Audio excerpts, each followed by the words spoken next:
Hello everyone, hope you're all well.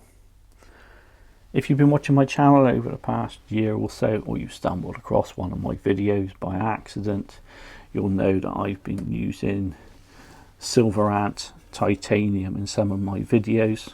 What they do, they send me nice pieces and then I get to show them to you, and if it's something you're into, then you can always go ahead and purchase their wares. I've never had a problem with any of their kit that I've used. It's all really good, really functional. You can see from this 750 milliliter pot, it's got the little bell arm on top. He's been used and knocked about. He's really not shiny anymore, and I'm sure that he's gonna last me a lifetime. But I didn't really want to talk to you about that. I wanted to talk to you about this. This is engraving that Silverant do, and what they do, they've got a service where they can personalise your items, personalise your pots and all the rest of it if you want them.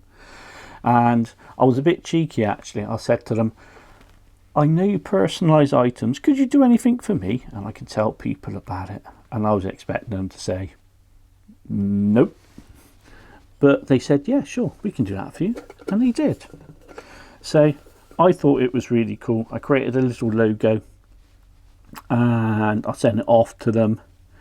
They sent me back some images of what the logos look like on the pots, and then after that they sent me some pots with logos on. So as you can see from the rice cooker here, they've done that for me on the bottom underneath their logo. The rice cooker is pretty cool, by the way. You can see as well, I've used this.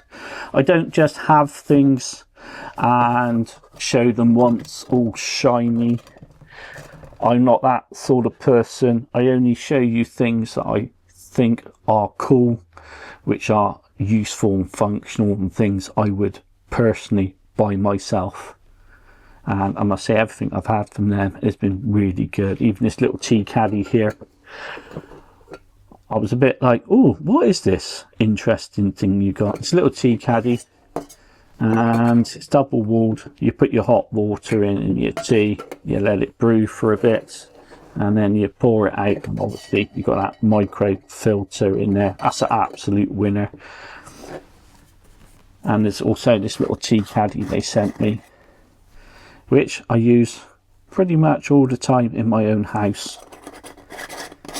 I do like some real tea. I do take it out with me as well, or sometimes I take tea bags if it's more convenient, but you know, I like to take that out. Where was I?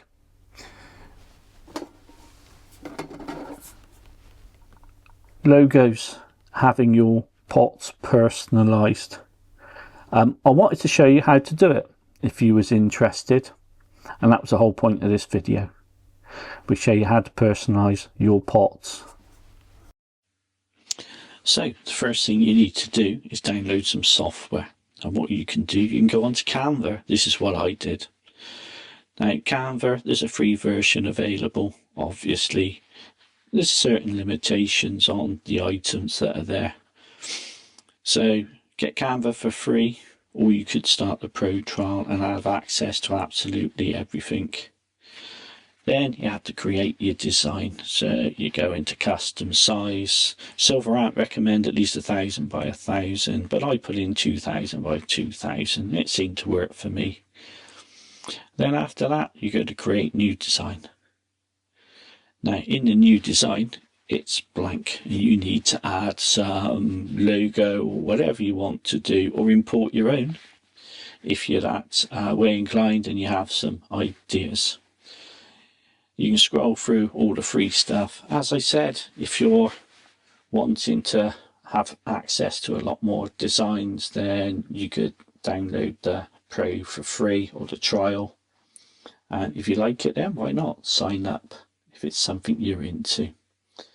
So for the purposes of this, I've just selected anything. I want to show you how quickly and easy it is to create a logo. There we are. Collected a bottle. Clicked on it, put it in, then we go to a heading, add heading. There's thousands of tutorials on how to use Canva out there, and I'm sure there's other software available, but for the purposes of what I'm showing you and for what I did, I used Canva. So there we are. What else do we put in here? John's bottle. There we go. It looks a bit flat there. So if we head up to the effects, we can, on the left hand side, and we scroll down, we can change that to a semicircle, and that's your logo created. Of course, you can change all the fonts, the sizes, whatever you like, but the key thing is keep it simple so it's laserable. Then you need to download it. Now the best thing I found to do was to download it to a JPEG. So you click on JPEG, you click download. It takes a few seconds, and then you name your JPEG. And then you go into download again. Click it, and that saves it for you. It's as simple as that. So providing there's a logo which is able to be lasered onto an item and it's not too big, then it's doable. Then you go onto the Silverant website, you fill in your form there, and once you've done that with all the details of what you want, then you can go down and you can go down to choose file. Once you've chosen the file, that's the one that you've just downloaded. You find it on your PC, then you send it off to them. They then send you back, as I mentioned earlier, little graphics, pictures, whatever you want to call them, with the design on. And if you're into that and you want to buy it, go ahead. Of course, there's an additional charge for having a bit of a logo put on there, but for a special occasion, special event, something personalised for a special person, it's well worth it in my opinion.